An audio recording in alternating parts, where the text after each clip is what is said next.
आधार कार्डवरचा पत्ता बदलायचा आहे, पण त्यासाठी लांबच्या लांब रांगेत उभं राहायचा कंटाळा आलाय?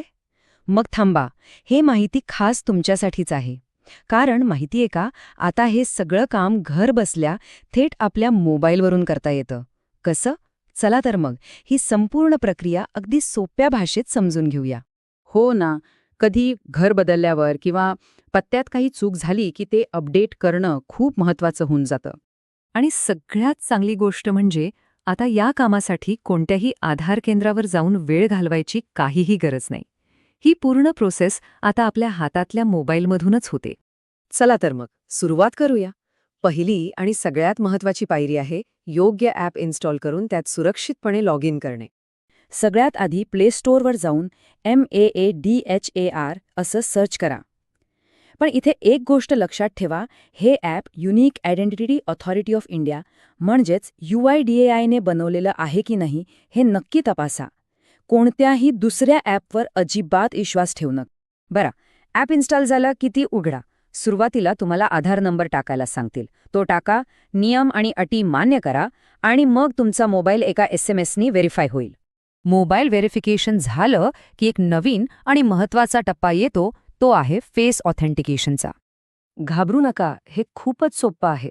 फक्त तुमचा चेहरा स्क्रीनवरच्या गोल आकारात बरोबर ठेवा, चष्मा घातला असेल तर तो काढा आणि कॅमेऱ्याकडे बघून फक्त डोळ्यांची उघडझाप करा. काही सेकंदातच तो गोल हिरवा होईल आणि तुमचं लॉग इन यशस्वी आहे की नाही सोपं? चला, ॲपमध्ये यशस्वीरित्या लॉग इन तर झालं. आता पत्ता बदलण्याच्या मुख्य प्रक्रियेला सुरुवात करूया. ॲपच्या होम स्क्रीनवर थोडंसं खाली स्क्रोल करा. तिथे माय आधार अपडेट नावाचा पर्याय दिसेल. त्यावर क्लिक करा. मग ॲड्रेस अपडेट निवडा आणि पुढच्या स्क्रीनवर युजिंग डॉक्युमेंट या पर्यायावर टॅप करा. एक गोष्ट लक्षात घ्या, या ऑनलाईन सेवेसाठी सरकारकडून ₹75 इतकं नाममात्र शुल्क आकारलं जातं. हे आपल्याला पुढे ऑनलाईनच भरायचं आहे. ही प्रक्रिया सुरू करताच तुमच्या आधारशी लिंक असलेल्या मोबाईल नंबरवर एक OTP येतो. तो टाकल्याशिवाय पुढे जाता येत नाही.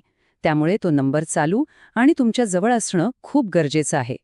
ओके, आता आपण त्या टप्प्यावर आलोय जिथे आपल्याला पत्त्याचा पुरावा म्हणून एक डॉक्युमेंट अपलोड करायचं आहे आणि नवीन पत्त्याची सगळी माहिती भरायची आहे.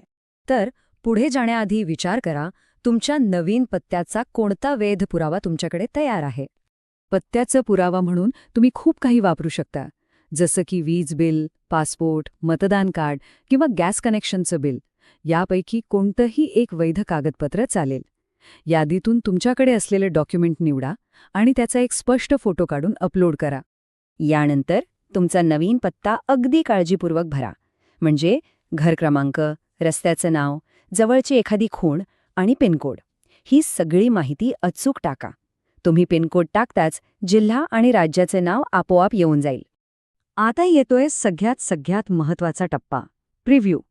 इथे तुमचा जुना आणि नवीन पत्ता दोन्ही दिसतील.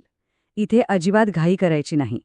तुमचा नवीन पत्ता इंग्रजी आणि मराठी दोन्ही भाषांमध्ये बरोबर आहे की नाही हे शांतपणे तपासा. स्पेलिंगमध्ये चूक दिसली तर ती आत्ताच एडिट करून दुरुस्त करा, नाहीतर नंतर खूप त्रास होऊ शकतो. सगळा तपशील तपासून झाला की आपण पोचतो शेवटच्या टप्प्यात. तो म्हणजे पेमेंट करणं आणि त्याची पोचपावती मिळवणं. पेमेंट करण्यापूर्वी ह्या बदलांना तुमची संमती आहे हे सिद्ध करण्यासाठी पुन्हा एकदा फेस ऑथेंटिकेशन करावं लागेल. अगदी लॉग इनच्या वेळी केलं होतं ना तसाच. चेहरा गोल आकारात ठेवून डोळ्यांची उघडझाप करायची. पेमेंट यशस्वी झालं की तुम्हाला एक एक्नॉलेजमेंट स्लिप म्हणजेच पोचपावती मिळेल. ही स्लिप खूप महत्त्वाची आहे. ती लगेच डाउनलोड करून तुमच्याकडे जपून ठेवा, कारण तुमचा अर्ज कुठे आहे हे तपासण्यासाठी किंवा काही अडचण आल्यास हाच तुमच्याकडे असलेला एकमेव पुरावा आहे. अर्ज तर सबमिट झाला, पण तो मंजूर झाला आहे की नाही हे कसं कळणार? चला, तेही बघूया. हे तपासणं तर त्याहून सोपं आहे. त्याच ॲपच्या माय आधार अपडेट सेक्शनमध्ये तुम्हाला तुमच्या अर्जाचं लाईव्ह स्टेटस दिसेल. म्हणजे ड्राफ्टपासून पेमेंट कंप्लीट, मग व्हेरिफिकेशन आणि शेवटी कंप्लीटेडपर्यंतचा संपूर्ण प्रवास तुम्हाला तेथेच दिसतो. तर पाहिलंत, योग्य कागदपत्र सोबत असतील तर आधार केंद्रावरच्या चक्करा मारायची किंवा रांगेत तासनतास उभं राहायची अजिबात गरज नाहीये. ही संपूर्ण प्रक्रिया आता खऱ्या अर्थाने आपल्या बोटांच्या टोकावर आली आहे. आता तुम्हाला ही सोपी पद्धत माहीत झाली आहे.